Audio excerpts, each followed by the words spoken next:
How are you all. I hope आप सब अच्छे से पढ़ाई कर रहे होंगे और जो भी आपने अब तक पढ़ा है उसको साथ में रिवाइज भी कर रहे होंगे। ठीक है, आप देख रहे हो लाइफ साइंस कैफ़े और इसमें हम 13 चैप्टर को कर रहे हैं, जिसमें पूरी थ्योरी है, जो रीडिंग है चैप्टर की वो हो चुकी है और अब हम करेंगे समरी। ठीक है, तो चलिए शुरू करते हैं। Health is a state of physical, mental and social wellbeing. Health क्या है? हमारी फिज़िकल, मेंटल और सोशल वेलबींग की जो स्थिति होती है उसे हेल्थ कहते हैं। ये अकॉर्डिंग टू WHO यही डेफिनेशन दी है WHO ने कि हेल्थ क्या होती है। Health of an individual is dependent on his her physical surrounding and his her economic status। इसका मतलब क्या है? किसी भी इंसान की जो हेल्थ होती है वो किस पे डिपेंड करती है?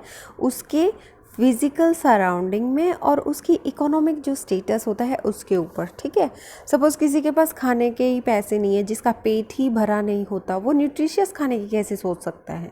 ठीक है, तो वो हेल्थ कॉन्शियस नहीं होगा जब तक उसका पेट नहीं भर जाता। तो जो सराउंडिंग की हमने बात की थी, मतलब अगर हम अच्छे से खा पी रहे हैं और हमारे साफ़ वातावरण नहीं है, घर में साफ़ माहौल नहीं है, तो भी हम बीमार पड़ सकते हैं। तो दोनों चीज़ें इफ़ेक्ट करती हैं। Diseases are classified as acute और chronic depending on their duration. ठीक है, ये हमने जब थ्योरी पढ़ी थी तब हमने किया था कि एक्यूट डिजीज़ जो होती है थोड़े टाइम के लिए होती है और क्रॉनिक डिजीज़ जो होती है लाइफ टाइम के लिए होती है। तो ये उनके ड्यूरेशन पे डिपेंड करते हुए उन डिजीज़ को क्लासीफाई किया है दो कैटेगरी में। अब डिजीज़ जो होती है इन्फेक्शन की वजह से भी हो सकती है, एक दूसरे की से टच करके लगने से या पानी से, इस तरह से जो इन्फेक्शियस डिजीज़ होती है वो, और जो नॉन इन्फेक्शियस मतलब अगर हम किसी इन्फेक्टेड पर्सन के कांटेक्ट में आए और हमें नहीं लगेगी वो जो बीमारी, उसको नॉन इन्फेक्शियस डिजीज़ कहते हैं। ठीक है, इन्फेक्शियस जो एजेंट होते हैं वो डिफरेंट कैटेगरीज से बिलोंग करते हैं। डिफरेंट कैटेगरीज के ऑर्गेनिज्म होते हैं जो यूनिसेलुलर भी और माइक्रोस्कोपिक भी और मल्टी सेलुलर भी होते हैं। ठीक है, उनके कैरेक्टर्स कुछ भी हो सकते हैं, आइदर दे आर यूनिसेलुलर और मल्टी माइक्रोस्कोपिक और मल्टी सेलुलर। ठीक है, कोई भी उनका कैरेक्टर हो सकता है। Categories to which a disease causing organism belong decide the type of treatment. ठीक है, जो जिस कैटेगरी से वो डिजीज़ कॉजिंग ऑर्गेनिज्म बिलोंग करता है, जिससे वो मतलब संबंध रखता है, उसके ऊपर डिपेंड करता है कि हम पर्सन को कौन सा ट्रीटमेंट देंगे। यहाँ पे ज़्यादा कंफ्यूज होने की ज़रूरत नहीं है। यहाँ पे सिर्फ इतना बताया गया है कि जो बीमारी है वो वायरस की वजह से है या फंगस की वजह से है या फिर किसी और बैक्टीरिया की वजह से है, उस जो जिससे जो बीमारी हुई है उसी ऑर्गेनिज्म को देखते हुए उस बीमारी का इलाज किया जाता है। Infectious agent are spread through air, water, physical contact और वेक्टर्स।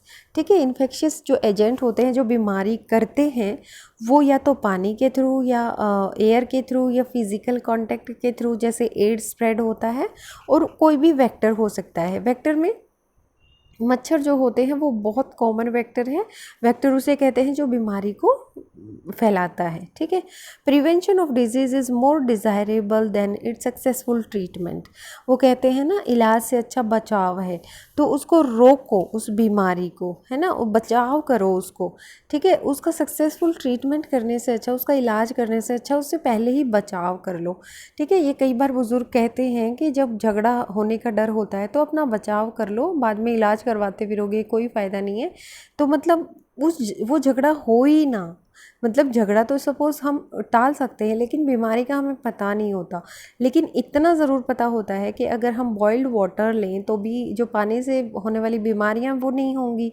ठीक है, हम अच्छा खाना खाएं, न्यूट्रिशियस ग्रीन वेजिटेबल्स खाएं, सलाद खाएं, तो इससे क्या होता है, बीमारी होने के चांसेस कम रहते हैं। दालें खाएं, तो मतलब हम लोग ये सोच सकते हैं कि किससे हमारी इम्यूनिटी जो है वो स्ट्रॉन्ग होगी, तो हमें फिर इलाज की ज़रूरत ही नहीं पड़ेगी।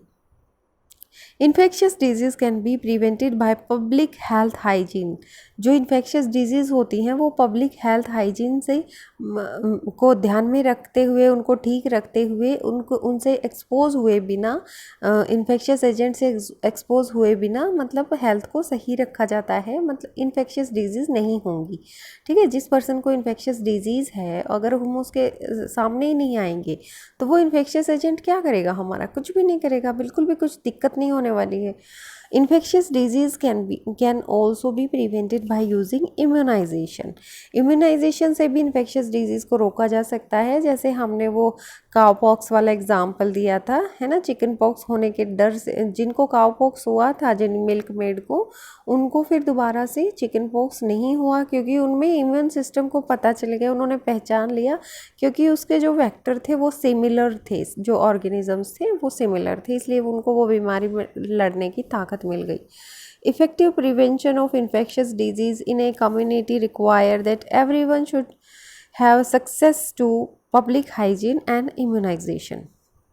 जो इफ़ेक्टिव प्रिवेंशन है, मतलब किस तरह से हम रोक सकते हैं इफ़ेक्टिवली इन्फेक्शियस डिजीज़ को किसी भी कम्युनिटी में, क्या ज़रूरत होती है इसके लिए, that everyone should have access to public hygiene and immunisation. हर एक को मतलब ये सुविधा होनी चाहिए कि पब्लिक हाइजीन का ध्यान रखा जा रहा है। जैसे हमारी कॉलोनी में या फिर हम जहाँ गांव में रहते हैं वहाँ पे पब्लिक हाइजीन का ध्यान में रखते हुए सारे काम होने चाहिए, और इम्यूनिटी स्ट्रॉन्ग होनी चाहिए वहाँ के लोगों की।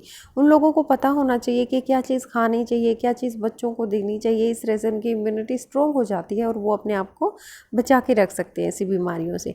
उसके बाद है एक्सरसाइज, और इसको बाद में करेंगे, पहले हम चैप्टर रीडिंग्स कर रहे हैं। Thank you for watching life science cafe. और साथ में ये कहना चाहती हूँ, अगर आपको किसी भी मतलब 6 to 12th क्लास का पहले हम करेंगे, तो इनमें से अगर किसी भी चैप्टर के पहले नोट्स चाहिए, या फिर आपको लगता है कि ऑब्जेक्टिव टाइप चाहिए या एक्सरसाइज चाहिए, तो प्लीज़ कमेंट बॉक्स में जाके बताएं कि मुझे इस चैप्टर का नाम भी लिख के दें कि मुझे इस चैप्टर के ये चीज़ चाहिए, तो मैं जल्दी उस पर वीडियो बनाऊँगी। Thank you once again.